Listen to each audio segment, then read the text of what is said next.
Hello and welcome to this very special broadcast on One India in the series, as mentioned earlier, of getting you the voices from all stakeholders in this war that is unfolding between Israel and Hamas initially, then roped in Hezbollah to Iran, Lebanon, and the wider network of United States. And just a matter of time when we will see maybe some Russian and Chinese role also creeping in. To discuss the matters further in light of the killing of Hamas leader Ismail Haniyeh, it's my pleasure today to be joined by Irina Sukerman. She is a U.S. national security and geopolitical analyst, also a fellow at the Jerusalem Center for Public Affairs and a fellow at the Arabian Peninsula Institute. Irina joins us from all the way from New York. Hello there, Irina. How are you? Good. Thank you so much for the invitation. Thank you, Irina, for taking time out. Irina, first things first, given the recent assassination of Ismail Haniyeh in Tehran, what are the strategic implications of his death for Hamas and the broader Palestinian movement? Well, his death is a huge blow for a number of reasons. First of all, he was considered a political leader of the movement, and in that capacity, he brought the international legitimacy to what is otherwise considered to be a terrorist organization by many countries, from the United States to some of the Middle Eastern stakeholders.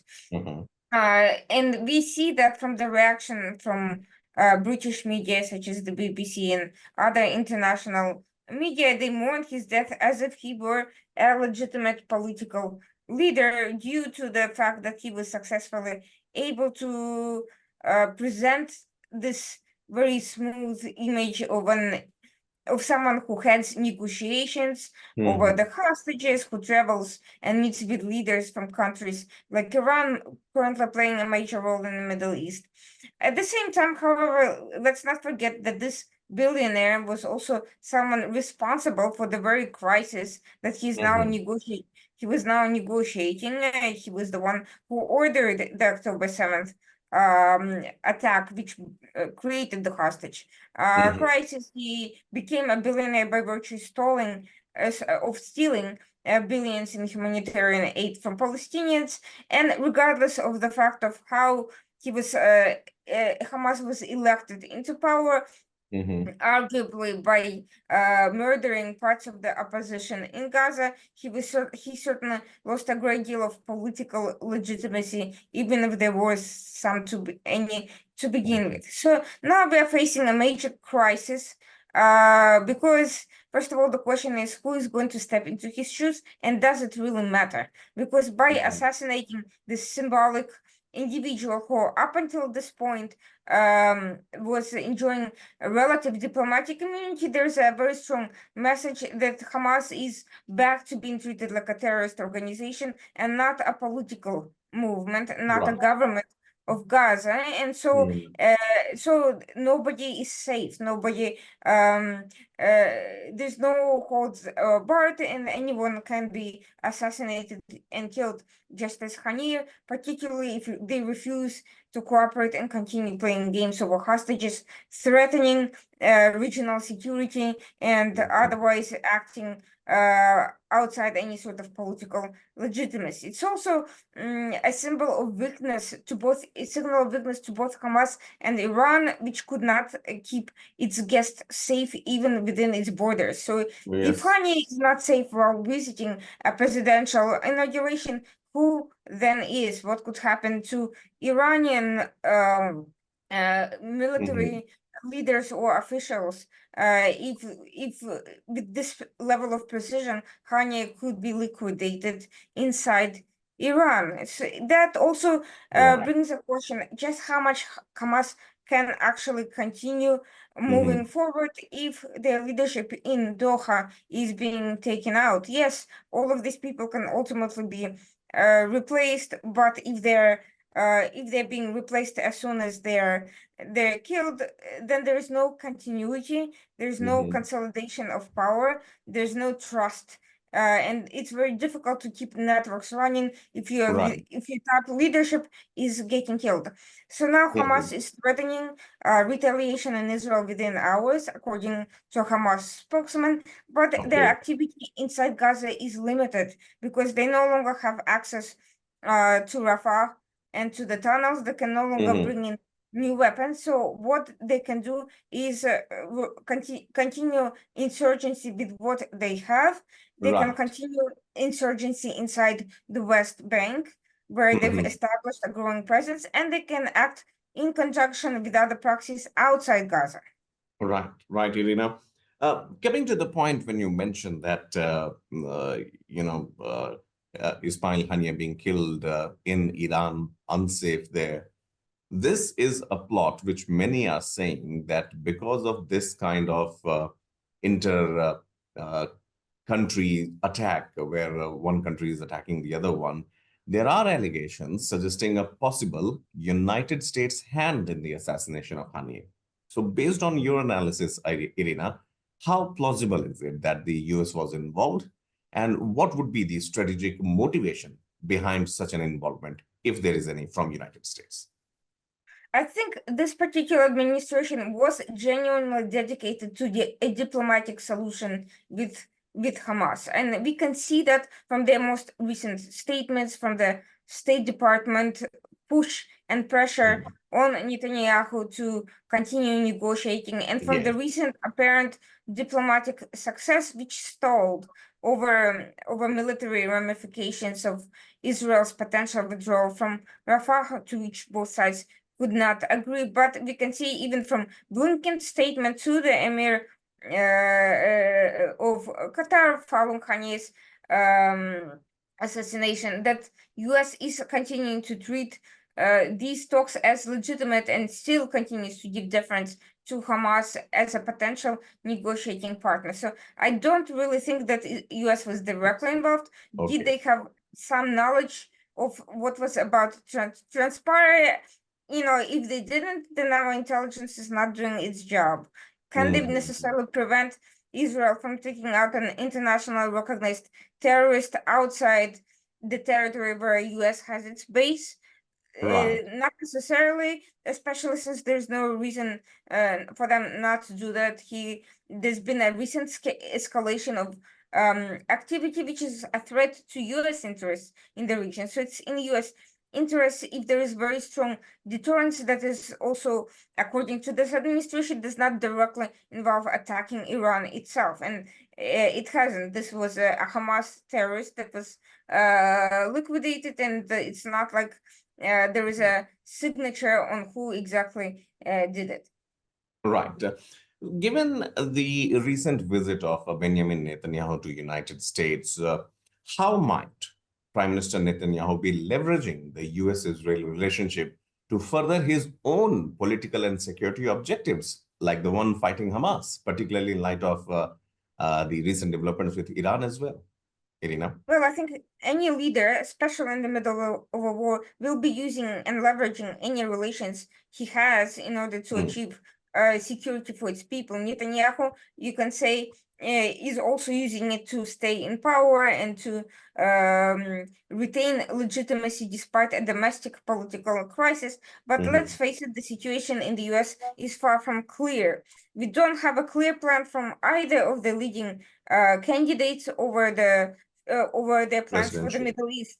Neither Trump nor Kamala Harris have Mm, articulated the specific measures they would take to bring this crisis to an end.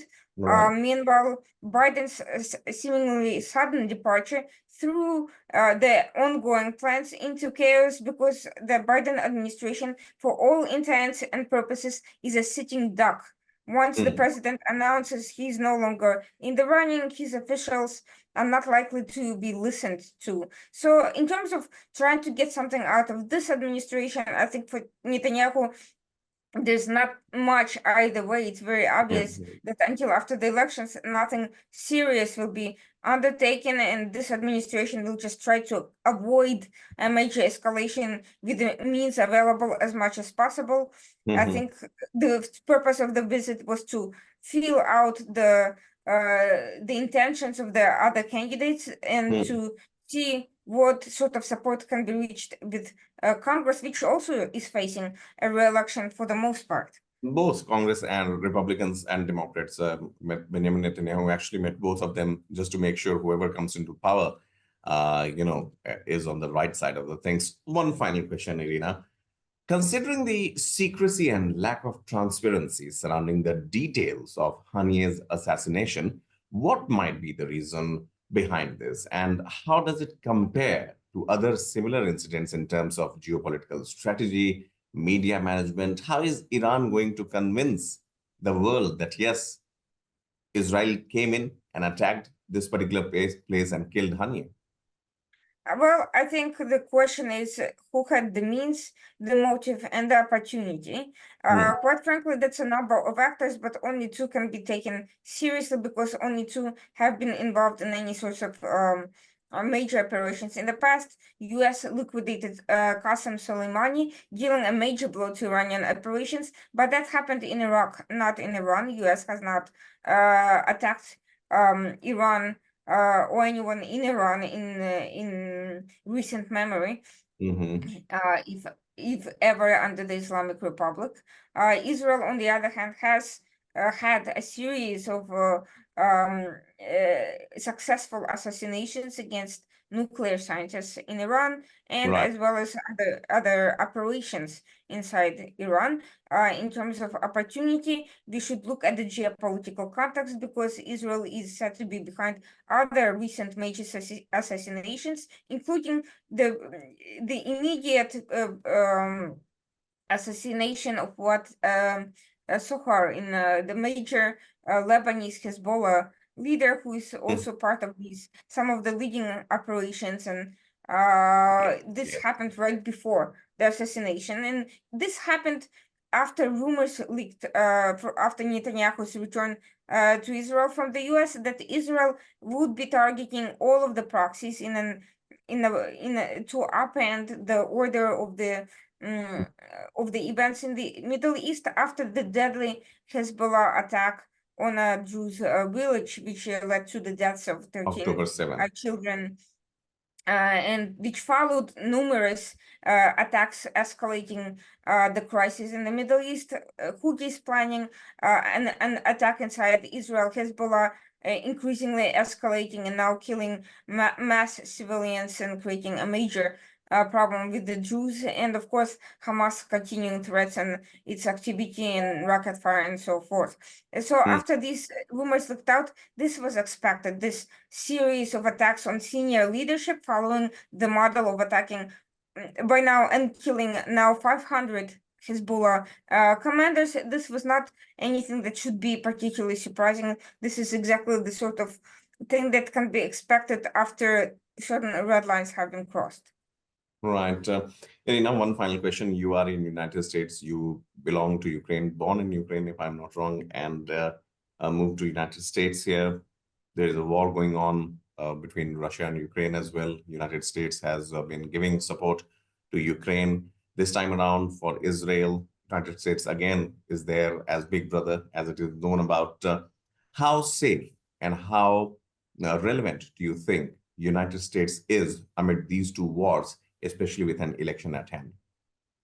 I think there's definitely a plan to try to disrupt not only the elections, but to cause damage in the United States as much as possible. There's been recent foiled attempt by Iran to try to assassinate Donald Trump again after previous failed attempt to assassinate a number of his officials. There's been suspicious deaths by Russian ex-officials, dissidents, Yes. and FBI informants inside the US, and of course, numerous active measures of various sorts and propaganda efforts. More recently, we are seeing Iranians being involved in civil unrest on campuses, as well as Russian and Chinese election meddling and polarization efforts. All of this seems to be part of a growing network of interests.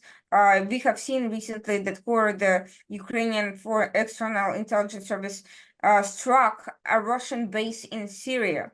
And what was happening there that is of significance to both crises? Of course, Russian, Russian troops in Ukraine, but they have also been moving closer to the northern border of the Golan Heights annexed by Israel and presenting an immediate danger to Israel. And they've been apparently coordinating this military activity with the Iranian gestures by RGC, by various militias in Syria and Iraq.